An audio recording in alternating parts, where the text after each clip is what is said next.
प्रिय दर्शकों, स्वागत है आप सभी का आपके YouTube चैनल अध्यात्म और ज्योतिष में। मैं हूं आप सभी के साथ देवभूमि ऋषिकेश उत्तराखंड से आचार्य आशीष। और बात कर लेते हैं आज फटाफट अपने आज के विषय पर। आज हम लोग चर्चा कर रहे हैं विंशोत्तरी महादशा के क्रम में अंतरदशाओं को लेकर। पिछली वीडियोस में मैंने आपको क्रमशः विंशोत्तरी महादशाओं पर यानी सूर्य की महादशा आपको कैसे फल देगी, चंद्रमा, मंगल, बुध आदि सभी ग्रहों का महादशा फल आपको उपलब्ध कराया।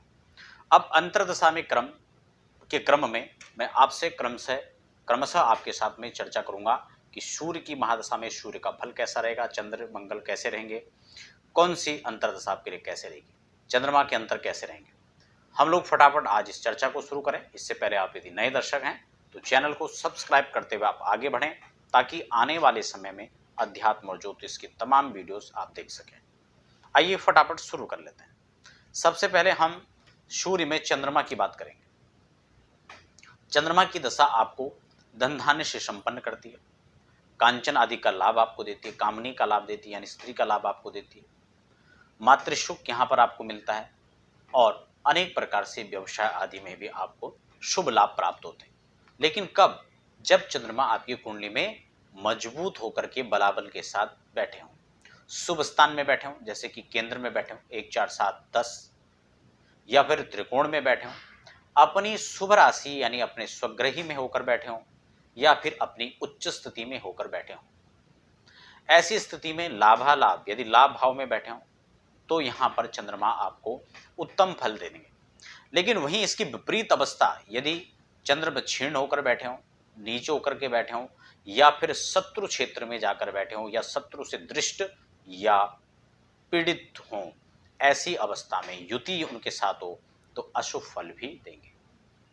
अब मैं यहाँ पर जब चंद्रमा का अंतर चलेगा तो कैसा यहाँ पर फल मिलेगा, सूत्र यहाँ पर आपको बता देता हूँ।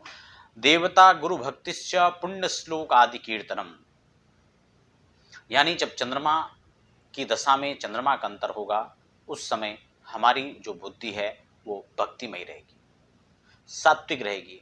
और सीधी सी बात है, जब हमारी बुद्धि सात्विक है, धर्मयुक्त है, तो हम अच्छे काम करेंगे, और जब अच्छे काम करेंगे तो हमें रिजल्ट भी अच्छा मिलेगा, स्वाभाविक है।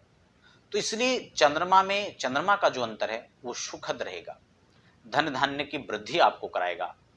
और इतना ही नहीं, पूर्ण बलि होकर के बैठे हुए चंद्र यहाँ पे महत् सौख्यम यशो वृद्धि सुखावह, अनेक प्रकार के सुख संसाधनों को यहाँ पर मंगल आपको देता है, चंद्रमा यहाँ पर आपको देते हैं। और महत् सौख्यम के साथ में यशो वृद्धि, यश प्रतिष्ठा मान सम्मान में वृद्धि कराएंगे चंद्रमा यहाँ पर। क्यों? क्योंकि वृद्धि तो अपने आप हो जाएगी यश में जब हम धर्म कर्म की ओर चलेंगे, हमारी बुद्धि सात्विक होगी तो ये स्वाभाविक रूप से हो जाएगा। लेकिन अगर चंद्रमा के अंदर यदि मंगल की दशा अगर चलती है तो उसका क्या लाभ रहेगा। यहाँ पर मंगल की दशा चंद्र में अगर चलती है, चंद्र शुभ है, केंद्र में त्रिकोण में इत्यादि में बैठे हुए हैं, तो सौभाग्य सूचक यहाँ पर कहा जाएगा। महत् सौख्यम राज सम्मान वस्त्रालंकार भूषणम, राज्य सम्मान आपको मिल सकता है, राज्य पद आपको मिल सकता है, राजनीति में तो आपका पद बढ़ सकता है, कद बढ़ सकता है। और आपको यदि यहाँ पर कोई ऐसा सामूहिक मंच आपको मिले तो आपको वहां पर ऐसी कुछ आप प्रस्तुतियां करेंगी कि आपके जय जयकार हो, सर्वत्र विजय यश आदि होगा। ये चंद्रमा का सुख यहाँ पर आपको प्राप्त होगा। लेकिन वहीं अगर अशुभ स्थिति में 6 8 12 में है तो मानसिक पीड़ा भी यहाँ पर देंगे, शारीरिक कष्ट हो सकता है, मित्रजनों का विरोध भी यहाँ पर देखने को मिल सकता है। अब हम बात करेंगे चंद्रमा में राहु का अंतर। चंद्रमा का जब अंतर राहु के साथ होगा तो यहाँ पर वैमनस्य की स्थिति पैदा हो सकती है, प्रतिकूलताएं हो सकती है, क्योंकि ग्रहण योग बन जाएगा, चाहे जन्म कुंडली के अंदर हो चाहे दशाफल में हो। तो यहाँ पर लिखा हुआ कि रिपो रोगाग्नि उद्देश्य हो, रिपु यानी शत्रुओं का भय, अग्नि का भय, और इतना ही नहीं उद्वेग बना रहेगा किन के प्रति, अपने इष्टजनों के प्रति, अपने मित्रजनों के प्रति, उनसे ही ईर्ष्या होने लगेगी। और जब अपने आत्मबंधुओं से, आत्मजनों से आपका उद्वेग होगा, ईर्ष्या होगी, तो मन में फिर ग्लानि और कष्ट भी होगा समय बीतने के पश्चात। तो यहाँ पर ये सुख आपको जो है यहाँ पर नहीं प्राप्त करने देगा। न किंचित सुखम आपनोति, किसी प्रकार से भी इस दशा को शुभ यहाँ पर नहीं देखा जा सकता। बहुत अच्छी स्थिति कुंडली में अगर ग्रहों की हो तो यहाँ पर थोड़ा सा शुभ फल हो सकता है। उसके बाद चंद्रमा में गुरु, धर्म धर्मादि सौख्यम च, यहाँ पर भी अगर ये दशा आती है तो आपको धर्म की ओर बढ़ने के लिए आपको जो है ये यहाँ पर प्रेरित करेगा और सौख्यानि अनेक प्रकार के सुख प्राप्त होंगे। वस्त्रालंकार जय, वस्त्र अलंकार आभूषण आपको प्राप्त होंगे, उसमें आपकी रुचि बनेगी और सर्वत्र जय जयकार होगी। ये आपको चंद्रमा में गुरु की दशा कुल मिला के शुभ यहाँ पर प्रतीत होती है। अब चंद्रमा में बुध यदि रहते हैं तो उसकी क्या स्थिति है? बुध में चंद्रमा में बुध, तो यहाँ पर सर्वत्र लभते लाभम, सर्वत्र आपको हर प्रकार से लाभ प्राप्त होगा।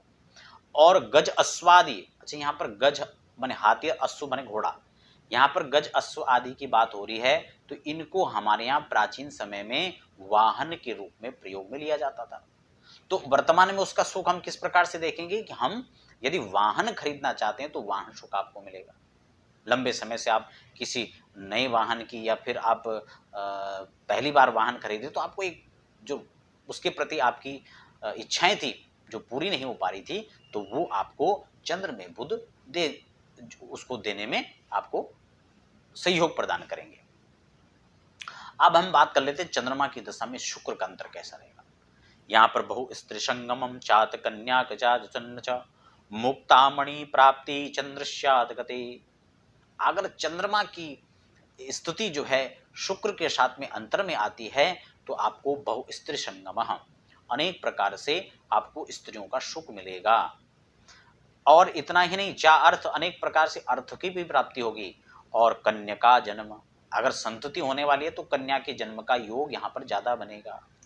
मुक्ताहार मणि, आपको जो है मणि आदि मोती आदि रत्न आदि धारण की इच्छा बढ़ेगी और आपको प्राप्त भी होंगे, उसका सुख भी मिलेगा। और चंद्र में शनि होंगे तो बंधु उद्वेगम, आपको यहाँ पर अपने बंधु बांधवों से ही उद्वेग होने लगेगा, उनसे दोष द्वेष होने लगेगा जो आपके कष्ट का कारण बनेगा। हर किसी पे संशय की दृष्टि आपकी रहेगी जो यहाँ पर शुभ फल नहीं दे सकता है। अब हम चंद्र में केतु का अंतर की बात करेंगे तो चांपल्यम च उद्वेगम वृद्धि धनहानि धनाक्षय, इसमें मन की चंचलता बढ़ जाती है, चंचलता अधिक होगी, बंधुजनों की हानि हो सकती है, उद्वेग बना रह सकता है, धन की हानि यहाँ पर हो सकती है, अचानक खर्च में वृद्धियां हो सकती हैं। यानी चंद्रमा में केतु का अंतर शुभ नहीं रहेगा क्योंकि ये भी ग्रहण योग बनाता है। अब चंद्रमा में सूर्य का योग कैसा रहेगा उस पर हम चर्चा करेंगे। जन प्रभाव सौख्यम जो व्याधि नाशम रिपुक्षयम, ये दशा इसलिए शुभ हो जाएगी क्योंकि चंद्रमा में सूर्य जब आएंगे तो प्रभाव आपका बढ़ जाएगा, चौं दिशाओं में वर्चस्व बढ़ेगा, साथ साथ में व्याधि यदि किसी रोग से शोक से पीड़ित हैं उसकी यहाँ पर समाप्ति हो जाएगी, शत्रुओं का नाश हो जाएगा और ऐश्वर्य महत सुखम, ऐश्वर्य की प्राप्ति होगी, महासुख आपको इस दशा में प्राप्त होगा। लेकिन इन संपूर्ण फलादेश को देखने से पहले अपनी जन्म कुंडली के अंदर सूर्य और अन्य ग्रहों की स्थिति को देख लेना चाहिए जिसकी दशा चल रही है। मान लो सूर्य में सूर्य की दशा देख रहे हैं तो सूर्य की दशा में सूर्य को हम सूर्य देख लिया, उसकी स्थिति कहाँ है, किस हिसाब से बैठे हुए, उसका फल उसी हिसाब से मिलेगा। अगर सूर्य में चंद्रमा है तो सूर्य हमारे कहाँ बैठे हुए, किस स्थिति में बैठे हुए और चंद्रमा किस बलाबल के साथ बैठे हुए, इन दोनों को हम जब देख लेते हैं उसी आधार पर हमारा फल शुभ और अशुभ हो जाता है।